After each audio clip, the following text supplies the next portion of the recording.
Greetings, friends, and welcome to The Bright Side, your nutritional program dedicated to the understanding of the vast world of nutrition and nutritional supplementation. I'm your host, Pharmacist Ben, nutritional pharmacist from Boulder, Colorado. I use nutritional supplements where other healthcare practitioners use toxic pharmaceutical drugs and sometimes deadly medical procedures. If you suspect that there are natural nutritional roads to your health and vitality and well-being, and to addressing your health challenges, whatever they may be, but you don't know where to begin, you have come to the right place. As you listen to The Bright Side every day, you are more and more in control of your body. You are more and more knowledgeable, and you know you can overcome any health challenge. That is why we are here every day on The Bright Side, helping clear up the sometimes confusing world of nutrition and nutritional supplementation.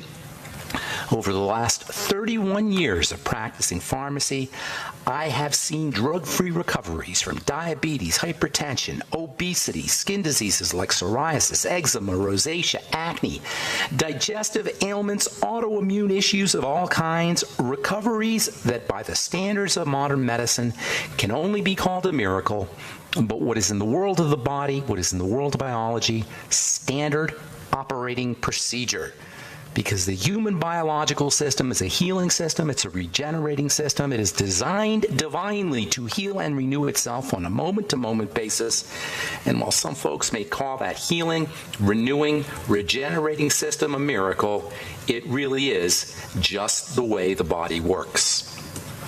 If you have questions about health or nutrition or prescription drugs, we are here for you. We welcome your phone calls on The Bright Side at 844-236-6010. That's 844-236-6010. If you have questions about the longevity products, longevity business, something you may have heard about, read about prescription drugs or health challenges you want clarification on, if you have formulation questions, skin health questions, we are here for you at 844-236-6010. 844-236-6010. Of course, if you have a success story you'd like to share, we love hearing those. Or if you just want to contribute to the conversation, 844-236-6010 is our number. Try to call in early so we can get to as many calls as possible. I'm always leaving folks on hold, and I hate doing that. So if you call in early, we'll be able to get to as many calls. Hopefully we'll get to all your calls at 844-236-6010. If you want to purchase any of the longevity products you hear advertised or recommended on The Bright Side, please head to my websites, brightsideben.com, pharmacistben.com, or criticalhealthnews.com. You can purchase all the longevity products off the website, or you can sign up to join the Bright Side Ben team for a one-time $25 fee.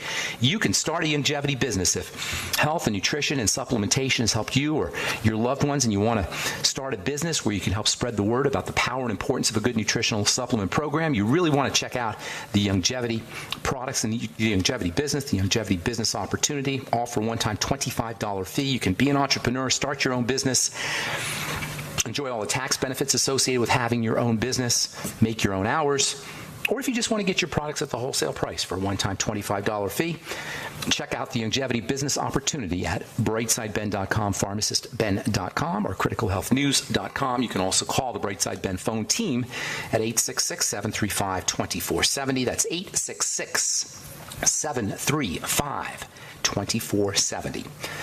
All right, welcome back to The Bright Side, friends. We have been talking about the statin drug scam. I call it a scam, this idea that we can statinize ourselves back to health. We said there's no real hard proof that lowering cholesterol pharmacologically, or for that matter, in any way, in and of itself is a health strategy.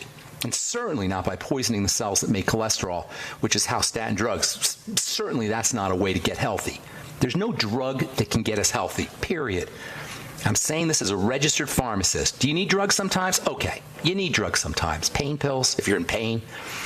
Of course, we know the problems associated with pain pills. Antibiotics, if you have an infection. And of course, we know the problems associated with antibiotics. Nonetheless, a case could be made that, antibiotics and pain pills have a place. And I don't disagree with that. I've experienced the benefits of pain pills myself.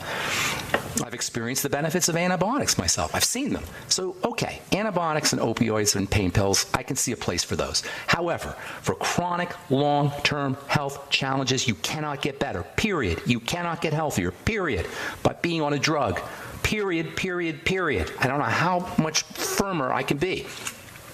And even though statin drugs are the most commonly prescribed class of drugs on the planet, 40 million Americans are taking them. That's 1 out of 8 Americans are on a statin drug. 1 out of every 3 or 4 adults are on a statin drug.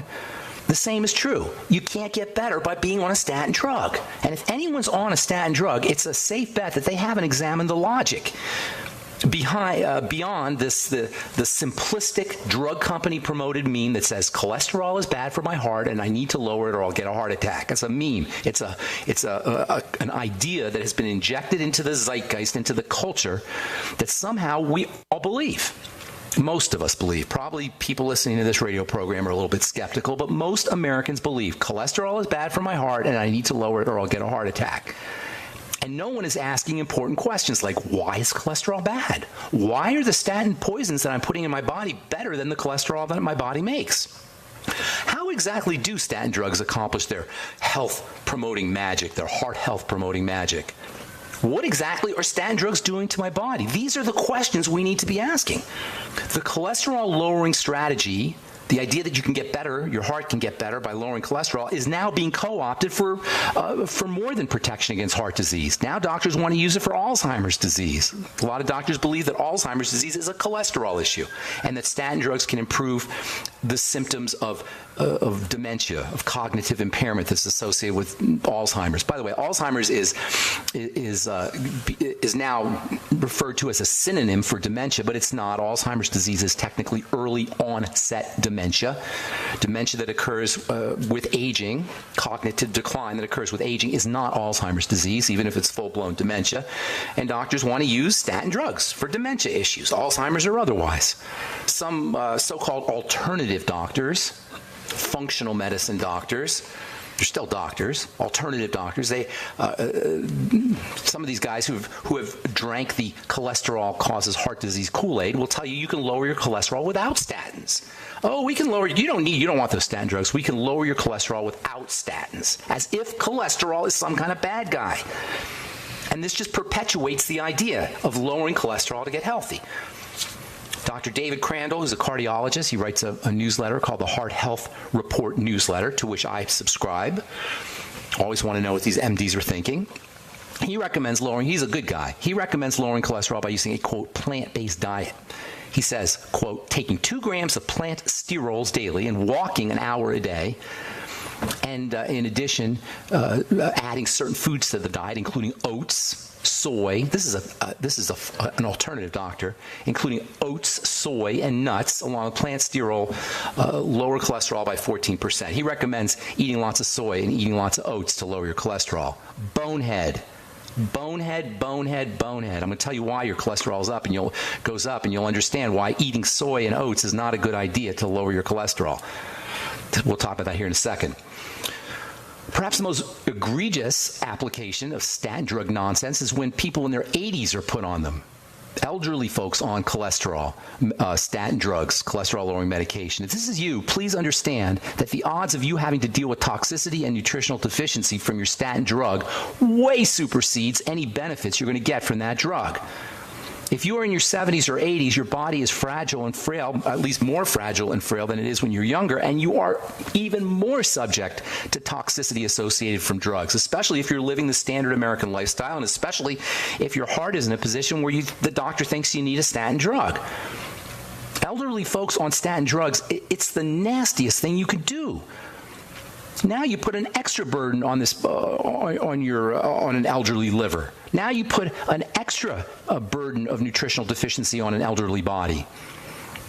Even the American Medical Directors Association, the AMDA, recently recommended against the routine prescription of statins in people older than 70 or who have a, quote, limited life expectancy.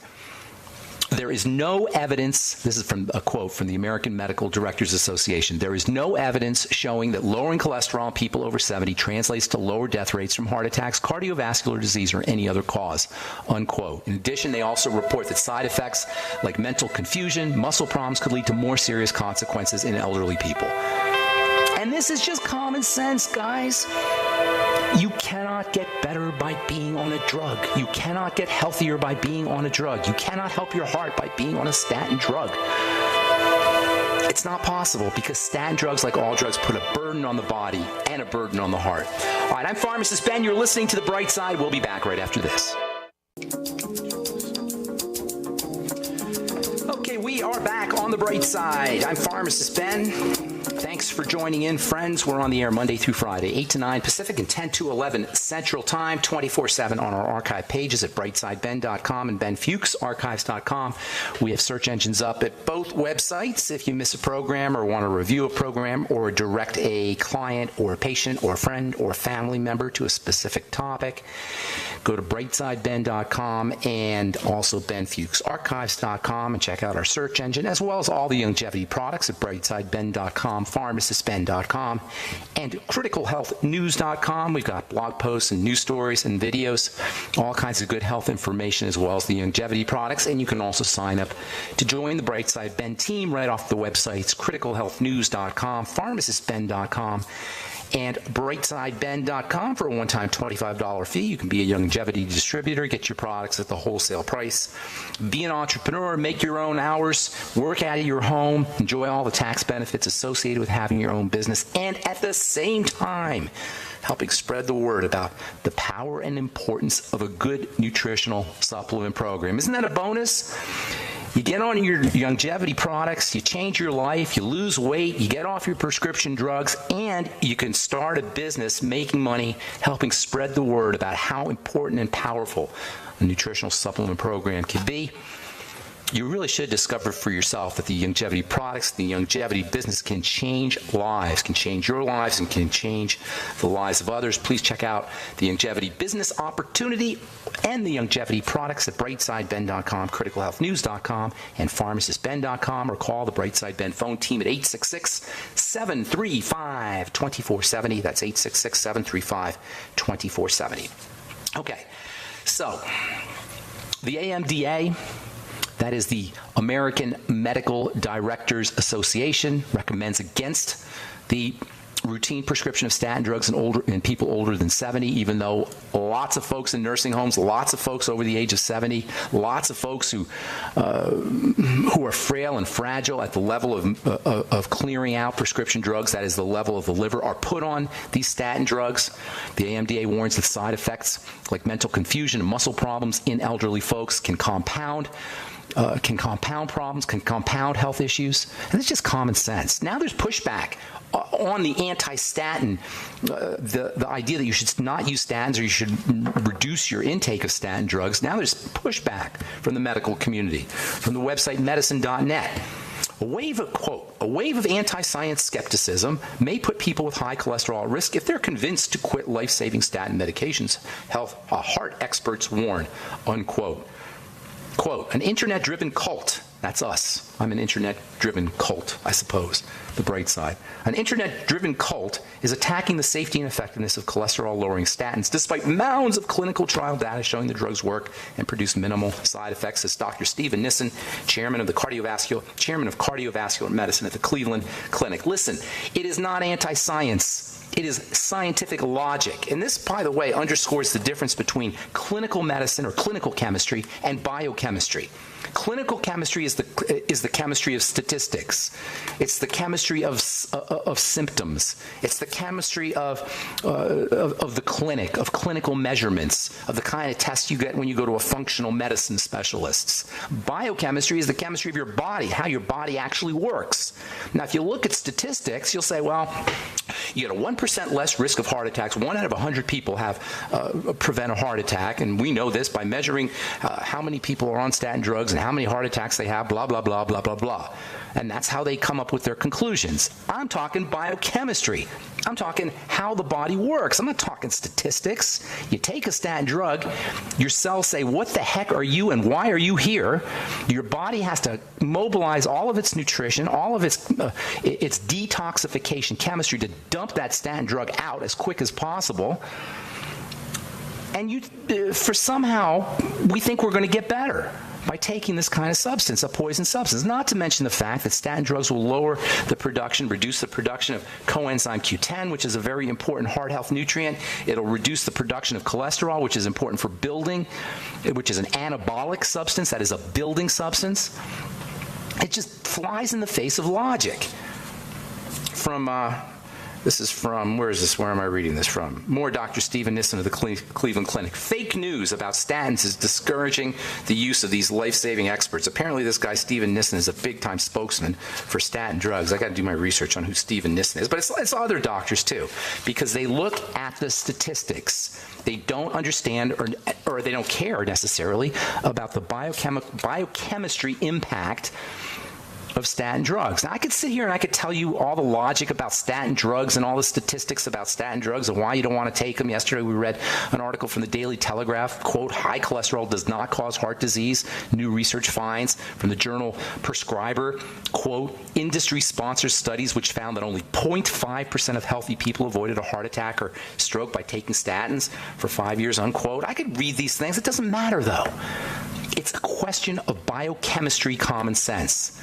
Statin drugs are toxins. They're poisons the body has to detoxify and eliminate, and only a biochemical ignoramus can possibly think that putting a poison in your body is a health strategy. If you want to lower your cholesterol without drugs, here's how you do it.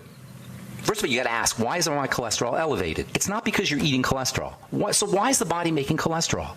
The body makes cholesterol as a building substance. What we have done over the last 200 years, but really over the last 10,000 years, but at an accelerated pace over the last 200 years, over the last 100 years, over the last 50 years, we have zapped the body, we have flooded the body, we have saturated the body with signals that tell it it's supposed to be growing. We put high energy compounds into the body.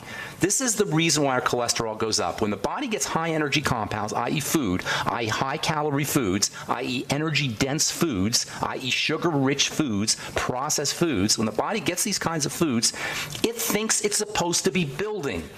So the cholesterol levels go up because cholesterol is a building substance. We have sent the body signals over the last couple of 100 years. We have sent the body signals at an increasing rate that it is supposed to be building.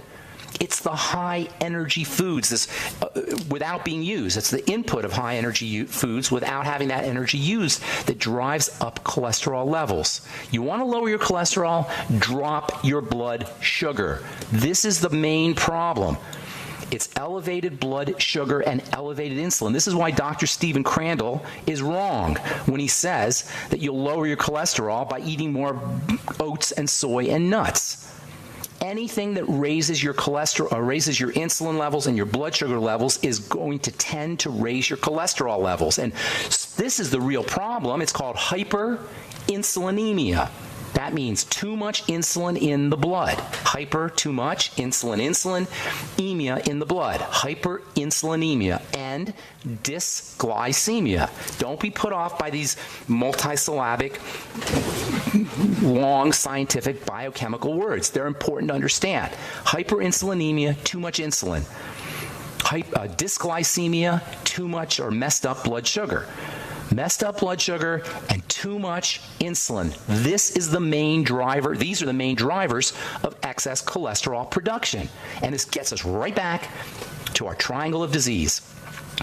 The triangle of disease, the digestive system, the blood sugar system, and the adrenal thyroid complex. This is the main reason for a heart disease epidemic. And if you've listened to this program for any length of time, it's not a surprise, because all diseases can be backtracked to the triangle of disease. The good news, there's no drugs that can address the triangle, but we can do it with lifestyle changes. All right, I'm Pharmacist Ben. 844-236-6010 is our number. You're listening to The Bright Side. We'll return right after this.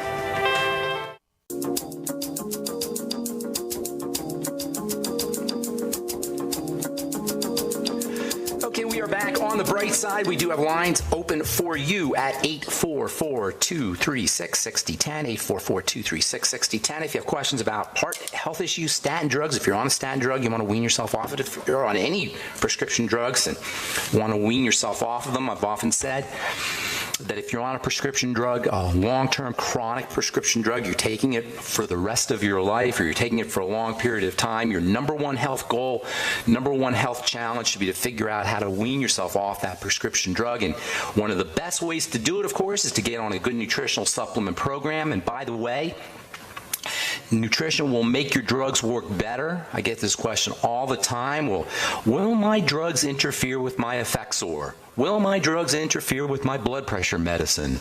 Will my drugs interfere with my medical prescriptions? No. They're not going to, well, they will interfere with them in the sense that they'll make them work better. They'll make them more potent. They'll make them stronger. When your body is stronger, your drugs will be more effective.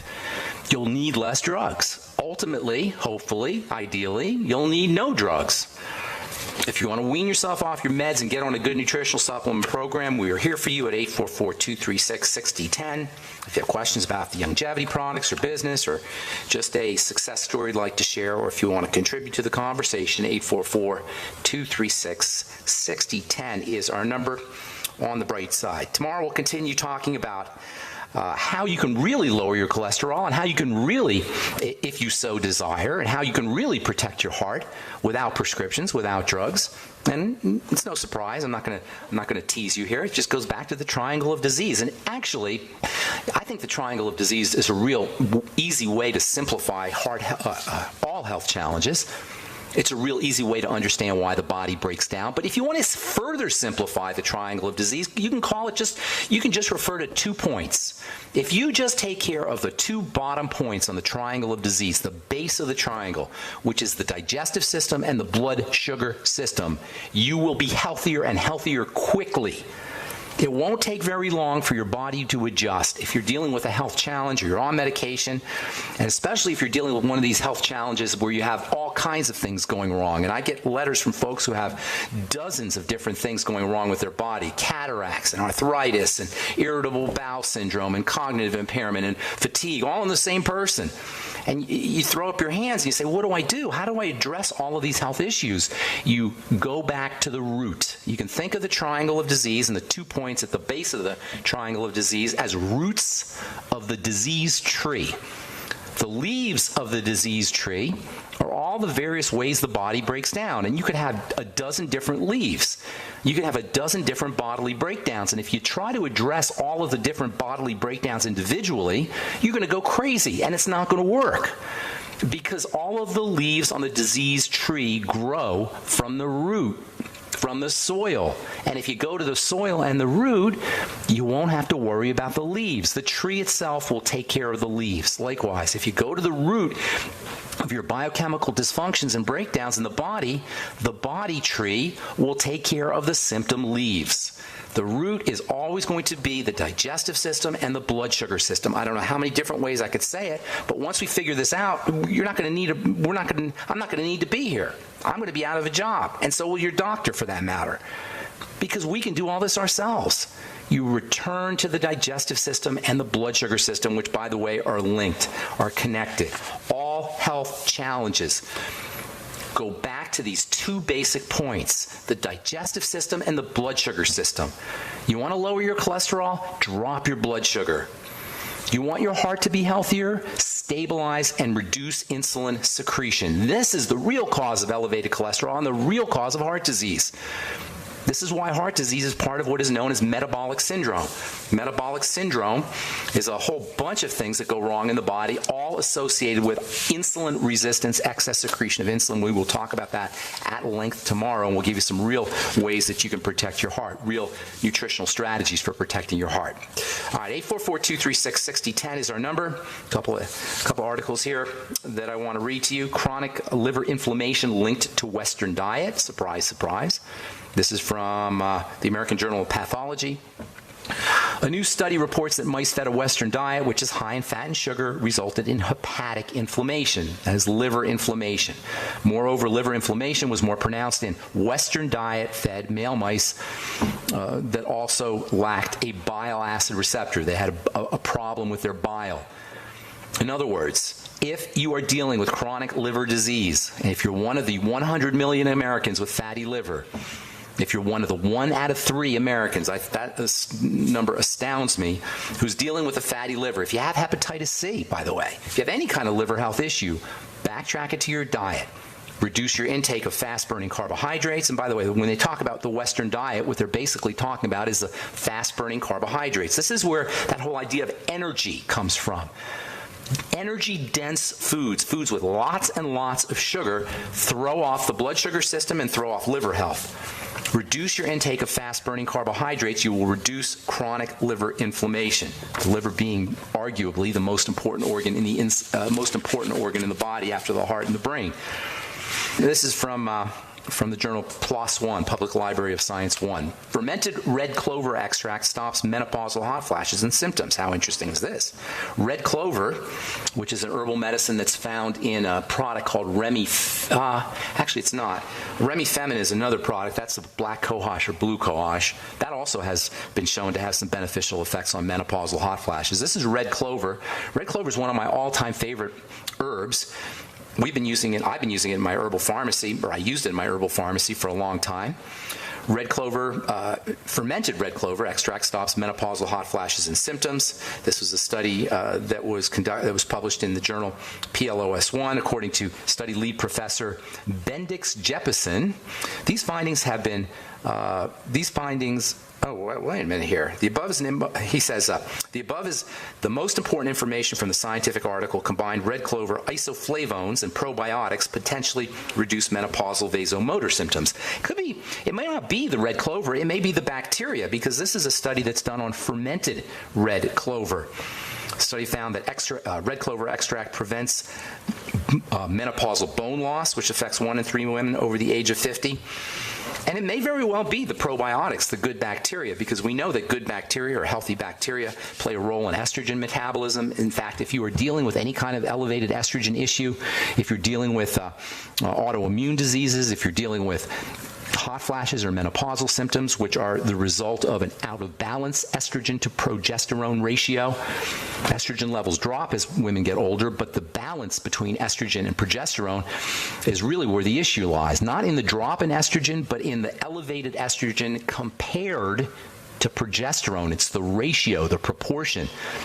So when when a woman is going through menopausal symptoms, balancing out that excess estrogen by using progesterone cream, by using pregnenolone, by using vitamin A and vitamin E, and by protecting against toxic estrogen metabolites, toxic estrogen breakdown products with probiotics and fermented foods are really good strategies. Even just fasting and caloric restriction can reduce hot flashes. If you're a woman out there dealing with vasomotor symptoms, as they say, which is blood vessels that open and close inappropriately. If you're dealing with hot flashes, calming the body down via caloric restriction and via fasting is a wonderful strategy for reducing hot flashes and all the other symptoms associated with menopause, including anxiety and insomnia. All right, I'm Pharmacist Ben. 844-236-6010 is our number. We will return with your phone calls on the bright side right after this. All right, we're back on the bright side. 844-236-6010 is our number. Time to hit the phones. Let's go to Texas and welcome Ernest to the bright side. Good morning, Ernest. Hey, Ben. How you doing? What's going on, my friend? How can we help you? Okay, so a couple of weekends ago, my son, early Saturday morning, would look to me to be a small seizure, and we went ahead and we took him to the doctor where they did an EEG, and they claimed that he's like 80% more likely to have another seizure within the next 6 to 8 months. And did they say why? They said that the EEG was very active, so they saw. But they didn't say what was wrong. They didn't say what was wrong. When he was sleeping, it's like, I guess there's a lot of activity. Yeah. Okay. Did they notice anything wrong in the brain? Any lesions? Does he have any weight problems? Does he have any skin rashes, digestive issues, anything like that? No, I mean, they were going to do an MRI, and I think they kind of held off on it. And but other than that, I mean, he's very skinny. He does have allergy problems. Got it. Pretty bad, sometimes he'll sneeze, 20 times a day. Got it. Now, these are all clues. This is what your doctor should have been doing, is looking for these kinds of clues, but nonetheless, we can do it ourselves here. How old is the baby? He's 9 years old. Oh, he's 9. Okay, and was he breastfed? No. And was when mom was pregnant, was she any health issues there? Anything going on with her health? No, the only thing is that about, and I think I talked to you once about this. You might remember, my wife was diagnosed with colon cancer at the age of 29. All right. So, and she's currently done with all her treatments and stuff like that. Good deal. Did they take any of her colon out, by the way? Yeah, they did. They only left her with about a 12 inches of Okay, now did she have the baby post-treatment, post-cancer, or it was afterwards? No, everything was, her treatment was after the kids were born. After the cancer, okay. Yeah, this was just a couple of years ago that she was diagnosed and had treatment. Okay, no skin problems on the child, right? No, the only thing that he did have, and he had it more than once, and I don't know why my daughter never had this, but whenever he was very young, he had impetigo a few times. I'm not sure how he got that. Got it. But my daughter... Okay, and he had it more than once. Mm-hmm. Okay, so you're dealing 2 or 3 times. Okay, so the baby the child is compromised in some way at the level of the immune system. Probably involves the digestive system, as I was saying before earlier in the program. Always backtrack to the digestive system. The fact that he's got the allergies, that leads me to believe that there's digestive health issues there. The immune system is located in the digestive system. He may also be dealing with some kind of malabsorption issues and nutritional deficiency issues secondary to that or following that malabsorption. So here's what you want to do. Number one, you got to figure out if there's anything going on with the digestive system in terms of foods that he's responding negatively to. And now, if he's 9, it's going to be hard to kind of like ask him questions, but you can observe bowel movement problems, gas, bloating, discomfort, complaints about certain foods. He says, I don't want to eat that. That makes me feel sick. Anything along those lines. You really need to get to the bottom line of what's happening at the digestive system level. And then you're going to eliminate specific foods. Sugar is a major bad guy for everybody, but especially if his system is already unstable. And I'm not talking just sweets, although definitely those too, but fruit juice, apple juice, pear juice, anything that's high concentrations of sugar should be avoided. And foods that are heavily processed that break down into sugar should be avoided. Snack bars, power bars, things that are, as I was saying earlier, high energy foods can destabilize the nervous system and throw things off at the level of the brain and can induce seizures. So be very careful with those kinds of foods. Replace them with protein and also with good fat. I'd be using coconut oil for the child on a daily basis. Make sure he's using the essential fatty acids, the ultimate EFAs, which are important for the baby's brain or for the child's brain, as well as for helping stabilize the blood sugar system. Have him sipping on the Beyond Tangy Tangerine. You might want to get him some extra B vitamins, which are very, very important for brain health. You may want to get him some extra fish oil, which is very important for brain health. I'd be using a little bit of vitamin E, maybe 100 IU of vitamin E a day, very important for the brain. You might want to give him a little bit of taurine, Taurine, which is a very important amino acid for brain health. For anybody with seizures, should be thinking about using taurine on a regular basis, maybe 100 milligrams a day, 50 to 100 milligrams a day. Taurine is a little bit tricky to find in foods, although it is found in high protein foods. So making sure he's eating his eggs and fish. Fish is an especially good source. Seafood is an especially good source of taurine, and meat as well. And then also, before he goes to bed, you might want to consider giving him a little bit of GABA, G-A-B-A, which has anti-seizure properties. He's sleeping okay, correct? I believe he is. The other night, it did seem like his breathing was a little inconsistent while he was asleep. But he doesn't have insomnia or wake up in the middle of the night or anything like that? No. Okay, good. That's a good thing. So maybe a little bit of magnesium before he goes to bed and a little bit of GABA before he goes to bed. All right, and then if you can get him into some good lifestyle kinds of things like breathing deeply and slowly. This for not just for your boy, but anybody who's dealing with seizure disorders. Low levels of oxygen can trigger seizures, so making sure that he's breathing correctly, he's practicing his slow, deep breathing techniques. So you got, number one, working on the digestive system. I didn't mention this, but using fermented foods can also help him if he'll eat sauerkraut or fermented radishes or anything like that, even a little bit of yogurt if he can do dairy. So working on the digestive system, eliminating problem foods, working on the blood sugar system, staying away from foods that spike the blood sugar, and then using nutritional supplements, i.e. Essential fatty acids, as well as extra fish oil, magnesium, taurine, the B complex in general, and the Beyond Tangy Tangerine. And I would also be adding in, if you want, at night, a little bit of GABA and a little bit of extra magnesium. All right, Ernest? Okay, I had one last question for you. Yes, sir. the night before that he had that seizure, we were diffusing some pretty strong essential oils. That could have triggered it. You think that could trigger it? Easily, yes, easily. It shouldn't have, though. The fact that it triggered it means that he's a little bit unstable at that level, at the brain level or at the nervous system level. It shouldn't trigger it, but it could have if he was already unstable. So it's not like it's the essential oils cause the problem, but they cause a little bit of extra destabilization, possibly. I'm not saying for sure, but possibly they could do it. Essential oils are very medicinal. They're very powerful compounds. They're not like nutrition. So you got to be very careful about using essential oils. If he's already destabilized, that could have definitely thrown things off. Okay? Thank you very much for your time. Thanks, Ernest. Take care, buddy. All right, let's go to my friend Elaine in Alaska. Good morning, Elaine. You had a question from yesterday, right? Yes, sir, I sure did. And was on, my husband is considering getting the amalgams taken out. Okay. In the 1980s.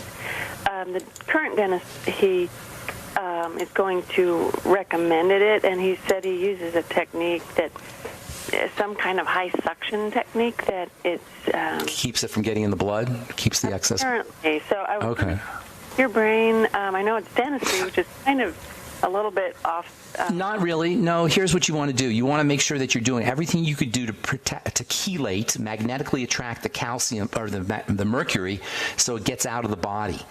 Does that make sense? Chelation is a magnetic kind of process where stuff gets pulled out of the body. Chelating agents magnetically attract mercury, and then that allows the body to flush the mercury out. Chelating agents include bentonite clay. He should be doing bentonite clay every day that he's doing this procedure. Go get some bentonite clay, put a half a teaspoon or a teaspoon in water, and drink it down. Zeolite, also, same way, has chelating properties. Vitamin C is a wonderful way to chelate mercury. Make sure he's using high doses of vitamin C. You may even talk to your dentist about it. He probably has some experience with vitamin C. There's a dentist here in Colorado who uses super high doses of vitamin C when he does his chelation he does his mercury when he removes mercury amalgams. So high doses of vitamin C. Selenium is also a very effective chelating agent for mercury. So get him on his ultimate selenium. Let's see. There's one more. Sulfur and N-acetylcysteine. Both sulfur and N-acetylcysteine have chelating properties. So make sure he's using maybe 100 to 500 milligrams of N-acetylcysteine a day, and then maybe 1,000 milligrams of MSM sulfur a day. I would also be throwing in alpha lipoic acid, which not only has some sulfur in there, but also protects the liver. Alpha lipoic acid is an amazingly helpful nutritional supplement that you have to go out of your way to get, because you're not going to find it in a lot of formulas. It's very, it's relatively expensive compared to most nutritional supplements, but well worth it for any kind of liver health issues, for any blood sugar issues, and also as a chelating agent. So I'd be using some alpha lipoic acid. Also some vitamin E, 400 international units of vitamin E a day. Thanks for your call, Lane.